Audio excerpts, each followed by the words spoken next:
శ్రీరాముడి ధర్మపథం అపూర్వ గ్రంథం 19వ అధ్యాయం. కామ ప్రధానుడు రావణుడు. రామాయణానికి వాల్మీకి పెట్టిన పేర్లలో పౌలస్త్య వధ ఒకటి. రావణుడు పులస్త్యుడి మనవడు గనక పౌలస్త్యుడయ్యాడు. రామాయణం రాముడి కథ, సీత కథ, వెరసి సీతారాముల కథ. కావ్యానికి వారి పేర్లు లేక పేర్లతో కావ్యనామం పెట్టడం సమంజసం. మరి ప్రతి నాయకుడి పేరుతో వాల్మీకి ఎందుకు పెట్టాలనుకున్నాడు? అది కూడా అంతిమ దశ సూచిస్తున్న వధ అని పెట్టడంలో ఔచిత్యం ఏమై ఉంటుంది? తద్వారా సమాజానికి ఎలాంటి సందేశం ఇవ్వాలనుకున్నాడు మహర్షి? ధర్మం జయించడం కన్నా అధర్మాన్ని నిరోధించడం, నిలువరించడం, నిర్మూలించడం అతి ముఖ్యమని భావించాడు. పరస్త్రీ అపహరణం, బలాత్కారం వగైరా రాక్షస ప్రవృత్తిని మానవుల్లో, సమాజంలో నశింపచేయడమే అతడి ధ్యేయం. ఆ అరాచక విధానాన్ని తిరోగమింపజేయడానికి రావణ వధ ప్రేరణ, ప్రోత్సాహం, గుణపాఠం కావాలని అభిలషించాడు. ఆ రకంగా చూస్తే వాల్మీకి తన కృషిలో విజయుడైనట్టే. రావణుడి ద్వారా మానవజాతి మనస్సుల మీద ఆ దుష్ట తలంపు, ఆలోచన, క్రియలు పాపం, తప్పు, అమానుషం, నాశన కారకం అని బలమైన ముద్ర వేయగలిగాడు. రావణుడు విశ్రవసుని కుమారుడు, కుబేరుడి సోదరుడు. తల్లి కైకసి, తండ్రి బ్రాహ్మణుడు, తల్లి రాక్షస కులస్తురాలు. లంకా రాజ్యాధిపతి, సిరి సంపదలతో సువర్ణమయమై అలరారుతుందతడి రాజ్యం. లంకా నగర వైభవానికి హనుమే ఆశ్చర్యపడ్డాడు. లంక చుట్టూ పద్మాలతో, కలువలతో నిండిన అగర్త ఉంది. రాక్షస వీరుల పహరా ఉంది. అపురూప వనాలు, కట్టడాలు, కృత్రిమ జలపాతాలతో, అద్భుత సాంకేతిక పరిజ్ఞానంతో విలసిల్లింది. అదంతా దేవశిల్పి విశ్వకర్మ నిర్మాణ కౌశలం. రావణుడు ప్రజాపతులలో ఒకరైన పులస్త్యుడి మనవడు, పరమ శివభక్తుడు, బ్రహ్మదేవుడి ముని మనవడు. అతడికి పట్టమహిషి మండోదరితో పాటు 10,000 మంది వయసులో ఉన్న భార్యలున్నారని మారీచుడి మాట. అతడు దశకంఠుడు. 10 తలలు, 20 చేతులు, పెద్ద కోరలు, ఎర్రని పెదవులు, పెద్ద నోరుతో నల్లని కాటుక కుప్పలా ఉంటాడు. వేదాంగాలను అధ్యయనం చేశాడు. నిత్య పూజ ధురంధరుడు, తపస్వి. సామవేద గానంతో పరమేశ్వరుడి సాక్షాత్కారం పొందాడు. పేగులే తంత్రులుగా వీణావాదం చేసేవాడు. ఆ ప్రతిభకు పొంగిపోయి ఆయువు, ఆయుధంతో పాటు రావణ బిరుదాన్ని ఇచ్చాడు శంకరుడు. ఘోర తపస్సు చేసి బ్రహ్మ శివులను మెప్పించి వరాలు పొందాడు. బ్రాహ్మణుడిగా జన్మించి క్షత్రియ ధర్మాన్ని స్వీకరించాడు. రాక్షస ప్రవృత్తి అలవర్చుకున్నాడు. బ్రాహ్మణ లక్షణమైన బుద్ధిశక్తి, క్షత్రియ లక్షణమైన భుజశక్తి అపారంగా ఉన్నాయి. లంకను ఆక్రమించుకుని కుబేరుణ్ణి తరమేశాడు. అతడి పుష్పక విమానాన్ని సైతం సొంతం చేసుకున్నాడు. పుట్టుక, ధైర్యం, జ్ఞానం, ఐశ్వర్యం, తపస్సు, కీర్తి, ఆయుర్ధాలను పట్టి చూస్తే రాముడి కన్నా ఏమాత్రం తక్కువవాడు కాదు. సత్యధర్మాలు కాదని కామపథం పట్టడమే అతని పతనానికి కారణమైంది. బంగారపు వేదిక మీద సమృద్ధిగా నేయిపోసి అగ్నిగుండపు మంటలాగా రావణుడు కనిపిస్తున్నాడని కవి వర్ణించాడంటే అతడి స్వరూప స్వభావాలెలాంటివో గ్రహించవచ్చు. భుజాలతో పర్వతాన్ని ఎత్తినప్పుడు గర్జారావం చేసి ముల్లోకాలను వణికించాడు కనుక రావణ బిరుదాంకితుడయ్యాడు. అహోదీప్తో మహతే రావణో రాక్షసేశ్వరః. యుద్ధరంగంలో అతడిని చూసి రాముడే విస్మితుడయ్యాడు. అధర్మవర్తన లేకుంటే దేవేంద్రుడికి కూడా ప్రభువయ్యేవాడేమో అని హనుమ అనుకోవడం గమనార్హం. 10 తలలు. రావణుడి 10 తలలు 10 దుర్లక్షణాలకు, 10 వికారాలకు చిహ్నం. కామం, క్రోధం, లోభం, మోహం, అహంకారం, ఈర్ష్య, ద్వేషం, అసూయ, సోమరితనం, నిర్లక్ష్యం. ఈ 10 మాయా వలయంలో చిక్కుకున్నవాడు, వాటికి వశమై ప్రవర్తించినవాడు దశకంఠుడు. అధర్మవర్తనం. రాముడు సంపన్నుడైతే రావణుడు రజోత్తమ గుణ ప్రధానుడు, అధర్మానికి ప్రతీక.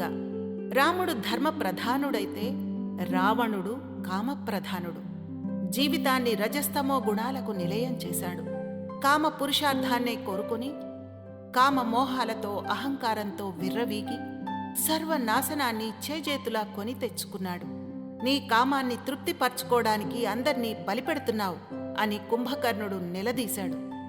గమనం వా పరస్త్రీణాం హరణం సంప్రమధ్యవా అంటూ రాక్షస స్వభావం గురించి అదో గొప్ప కార్యమన్నట్టుగా గర్వంగా చెప్తాడు రావణుడు. అది అతడి నైజానికి మచ్చుతునక. చిత్రంగా రావణుడిది అతడి ఇద్దరి సోదరులవి కూడా భిన్నదారులు. రావణుడు రజోగుణంతో పెచ్చరిల్లిపోతే, కుంభకర్ణుడు తమో గుణంతో మగ్గితే, విభీషణుడు సత్వగుణంతో వికసించాడు.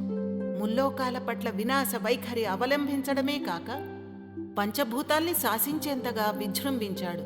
భౌతిక సుఖాల వెంపర్లాటలో భోగేచ్ఛకి అగ్రపీఠం వేసి కామాసక్తుడై అధపాతాళానికి జారిపోయాడు రావణుడు.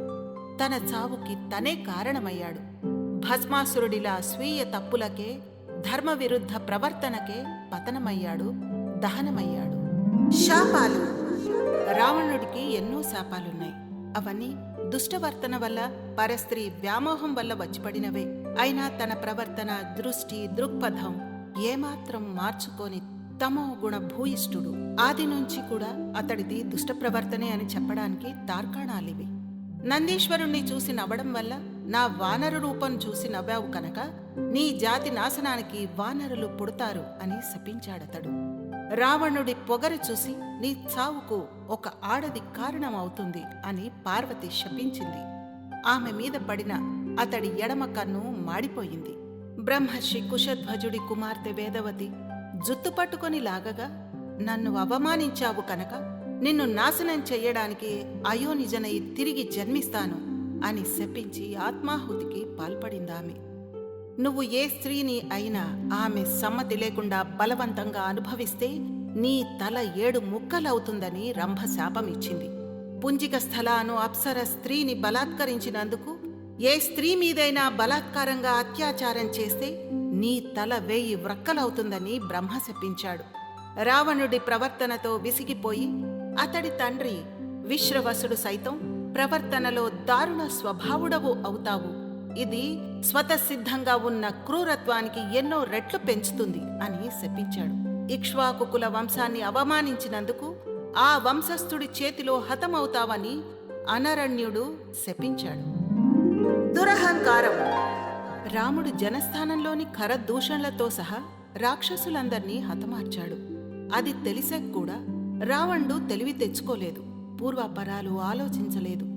8 మంది రాక్షసుల్ని రాముడిపై పగ తీర్చుకోవడానికి అక్కడకు పంపాడు. అక్కడ కాపుగాచి రాముణ్ణి చంపడానికి ప్రయత్నించమన్నాడు. రాముడి మీద నిఘా పెట్టి అతడేం చేస్తున్నాడో ఎప్పటికప్పుడు తనకు సమాచారం అందించమన్నాడు. అపహరించి తీసుకొచ్చిన సీతను తన రాజభవనంలోని అన్ని అంతస్తుల్ని, తన భోగభాగ్యాల్ని, వైభోగాన్ని చూపించాడు. తన ఐశ్వర్య ఆడంబరాల్ని చూసి ఆమె మోహపడుతుందని ఆశించాడు. 32 కోట్ల రాక్షసులకు అధిపతినంటూ తన బలగం గురించి చెప్పాడు. తన రాజ్యం చుట్టూ 100 యోజనాల సముద్రం ఉంది కనుక దాన్ని దాటి రాముడు రాలేడని భయపెట్టి నా భార్యవి కమ్ము అని కోరాడు. హనుమ లంకా దహనం ద్వారా చేసిన హెచ్చరికకి అంగద రాయబారానికి కించిత్తు విలువ ఇవ్వలేదు, పునరాలోచించలేదు. కారణం తన భుజబలం మీద, కుంభకర్ణ ఇంద్రజిత్తుల శక్తి మీద గల విశ్వాసం, వాటిని మించిన అహంకారమును. చెల్లెలు శూర్పణఖ భర్తను చంపాడు. ఆ పైన దండకారణ్యాన్ని ఏలుకోమని ఓదార్చాడు. రావణుడిది 10 తలల అహంకారం, ప్రతి తలలోనూ 1,000,000 చెడు తలంపులు. చిత్రంగా అతడి నిర్ణయాలన్నీ ఏకపక్షమే. బ్రహ్మ ఇచ్చిన వరబలం వల్ల రావణ వధ దేవ, దానవ, యక్ష, సిద్ధ, సాధ్య, కిన్నెర, కింపురుషాదులకు సాధ్యం కాదు. నర వానరుల పట్ల ఉన్న చులకన భావనతో వారి చేతిలో మరణం రాకుండా కోరుకోలేదతడు. అందువల్ల విష్ణువు నరుడిగా జన్మించాల్సి వచ్చింది. ఏమైతేనేం అల్పులని తేలిగ్గా తీసి పారేసిన వారి చేతుల్లోనే అసువులు బాయాల్సొచ్చింది రావణుడికి. బాలకాండ. రావణుడి ప్రస్తావన బాలకాండలోనే తీసుకొచ్చి కావ్య లక్ష్యానికి బీజం వేశాడు వాల్మీకి. తాటక ప్రసక్తి చెబుతూ రావణుడి గురించి, రాక్షస ప్రవృత్తి గురించి వివరించాడు విశ్వామిత్రుడు. ఆ రకంగా రాక్షసుల గురించి, ప్రతినాయకుడి గురించి రాముడికి మొదట్లోనే ఒక అవగాహన కలిగించడం జరిగింది. అరణ్యకాండ. సీతారాముల గురించి మొదట అకంపనుడి ద్వారా రావణుడికి తెలిసింది. రాముడి పరాక్రమం గురించి చెప్పి రాజ్యానికి రాబోయే ప్రమాదం గురించి హెచ్చరించాడు. రాముణ్ణి నిర్వీర్యం చెయ్యడానికి సౌందర్య రాశి అయిన సీతను అపహరించమని సలహా ఇచ్చాడు. స్వతహాగా స్త్రీలోలుడు, కామాసక్తి కలవాడు కనుక వెంటనే అందుకు సిద్ధపడ్డాడు. కాని మారీచుడి బోధ వల్ల అతడి వివేకం మేల్కొని వెనక్కి మరిలేలా చేసింది. నిండు సభలో శూర్పణఖ వచ్చి 14,000 మంది రాక్షసుల దుర్మరణం సంగతి చెప్పి రావణుడి వేగు వ్యవస్థ విఫలమైందంటూ అతడి కార్యశూన్యతని ఎత్తిపొడిచింది. దాంతో రావణుడి అహం 10 పడగలు విప్పి బుసలు కొట్టింది. రాముడితో ముఖాముఖి తలపడ్డం కాక పరోక్షంగా దెబ్బతీయాలనుకున్నాడు. సీత సౌందర్యం మోహపరచడంతో ఆమెని అపహరించాడు. ఆమె తన అపార సంపదలకు లోభపడకపోయేసరికి అశోకవనంలో ఏకాంతవాస శిక్ష విధించాడు. ఆమె అతడ్ని గడ్డి పరకలాగా తీసేసింది. అయినా తెలివి తెచ్చుకోలేదా మూర్ఖుడు. కిష్కింధకాండ. వాలి వృత్తాంతం వివరిస్తూ అతడికి రావణుడికి మధ్య వచ్చిన వైరం, వాలి చేతిలో ఓటమి, కుదుర్చుకున్న సంధి గురించి చెప్పడం జరిగింది. ఇరువురి భార్యలు, రాజ్యాలు, ధనం, సేన సమస్తం ఉమ్మడిపోతూ అని సంధి చేసుకోవడం వాలి రావణుల కాముకత్వానికి, భోగేచ్ఛకు పరాకాష్ట. ఈ ఘటనలు రావణుడి శక్తి పాటవాలు, చెడు ఆలోచనలు ఎలాంటివో తెలియచేస్తాయి. యుద్ధకాండ.